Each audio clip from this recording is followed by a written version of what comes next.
স্ত্রী সন্তান সহ পুলিশের সাবেক আইজিপি বেনজির আহমেদ ও ছাগলকাণ্ডে আলোচিত মতিউর রহমানের সম্পদ বিবরণী দাখিলের নোটিশ জারি করেছে দুর্নীতি দমন কমিশন দুদক।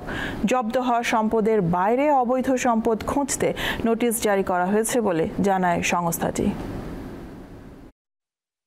গণমাধ্যমের খবরে সাবেক আইজিপি বেনজির আহমেদ এখন সপরিবারে বিদেশে। দুর্নীতি ও বিপুল পরিমাণ অবৈধ সম্পদ অর্জনের অভিযোগের বিষয়ে গত ৬ জুন বেনজির আহমেদ এবং ৯ জুন তার স্ত্রীকন্যাদের তলব করা হলেও তারা দুদকে যাননি।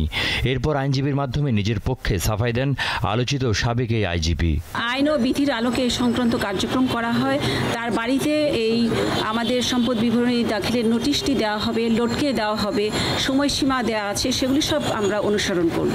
বেনজিরের মতো ছাগলকাণ্ডে ফেঁসে যান আলোচিত জাতীয় রাজস্ব বোর্ডের সাবেক কর্মকর্তা মতিউর রহমান। বেরিয়ে আসে মতিউর রহমানের দুর্নীতির থলের বিড়াল। এবার মতিউর তার ২ স্ত্রী ও সন্তানদের পৃথক চিঠিতে সম্পদের হিসাব চেয়ে নোটিশ দিয়েছে দুদক।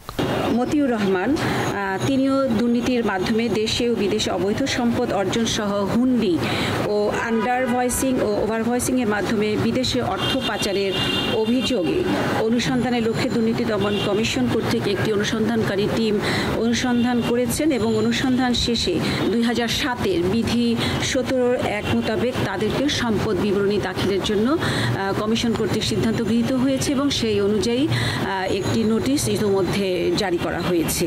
সংস্থার সচিব আরও জানান, এর আগে ৪ দফা কিভাবে দুদকের অভিযোগ থেকে মতিউর দায়মুক্তি পেলেন তাও খতিয়ে দেখা হবে। অনুসন্ধান কার্যক্রম যেহেতু এখনো চলমান আছে, আমরা একটু অপেক্ষা করি।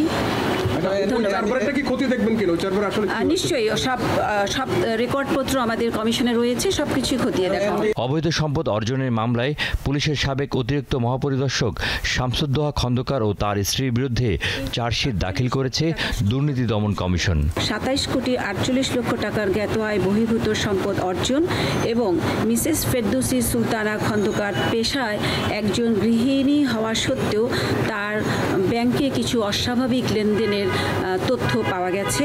এই দম্পতির বিরুদ্ধে ২০১৯ সালে জ্ঞাত আয় বহির্ভূত সম্পদ অর্জনের অভিযোগে মামলা করেছে দুদক। নাজমুল হোসেন, দীপ্ত সংবাদ, ঢাকা।